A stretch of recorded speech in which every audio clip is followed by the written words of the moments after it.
चंदगड झांबरे चौकुळ मार्ग सुरू करण्याची मागणी, वनविभागाच्या विलंबामुळे काम ठप्प. पर्यटन आणि रोजगाराला चालना देणारा प्रकल्प शासनाच्या लालफितीत अडकलेला. तात्काळ निर्णय न झाल्यास तीव्र आंदोलनाचा इशारा, सुभाष देसाई. चंदगड झांबरे तसेच संपूर्ण चंदगड तालुक्याच्या पर्यटन आणि रोजगाराला नवी दिशा देणारा परंतु शासनाच्या लाल फितीत अडकलेला चंदगड झांबरे चौकुळ हा गोवा राज्य हद्दीला जोडणारा महत्वाचा रस्ता तात्काळ सुरू करण्यात यावा, अन्यथा ब्लॅक पॅन्थर पक्षाच्या वतीने तीव्र आंदोलन करण्यात येईल, असा इशारा पक्षाचे संस्थापक अध्यक्ष सुभाष देसाई यांनी दिलाय. या संदर्भात ब्लॅक पॅन्थर पक्षाकडून चंदगड बांधकाम विभागाचे उपअभियंता देसाई यांना निवेदन सादर करण्यात आलं. निवेदनात नमूद करण्यात आलं आहे की कुंभवडे तळकट मार्गे मोपा विमानतळापर्यंत जाणारा हा रस्ता गेली अनेक वर्ष शासनाच्या मंजुरीच्या प्रतीक्षेत आहे. हा रस्ता सुरू झाल्यास चंदगड तालुक्यातील पर्यटन विकासाला आणि स्थानिक रोजगार निर्मितीला मोठी चालना मिळणार आहे.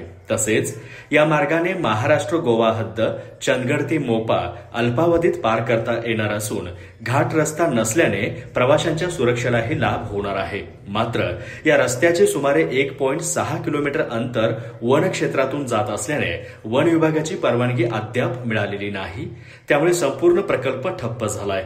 ही परवानगी तातडीने न मिळाल्यास वन विभागाच्या अधिकाऱ्यांना घेराव घालून तीव्र आंदोलन छेडलं जाईल, असा इशारा पक्षाने दिला आहे. या प्रकल्पासाठी आवश्यक निधी लोकप्रतिनिधींनी मंजूर करूनही बांधकाम विभागाचा वेळकाढूपणा आणि वन विभागाचा विलंब यामुळे स्थानिक जनतेत तीव्र नाराजी व्यक्त होत आहे.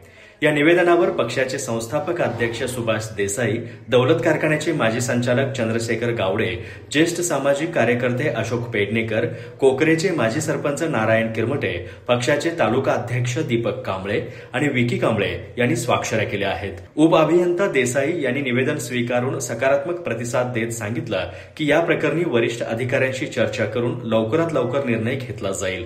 या घडामोडीनंतर स्थानिक पातळीवर रस्ता सुरू होण्याबाबत नव्याने आशा निर्माण झाली असली तरी प्रशासनाचा विलंब कायम राहिल्यास चंदगड तालुका आंदोलनाच्या मार्गावर जाण्याची चिन्हे स्पष्ट दिसत आहेत. अधिक माहिती आणि ताज्या घडामोडींसाठी आजच आमचे चॅनल सबस्क्राईब करा.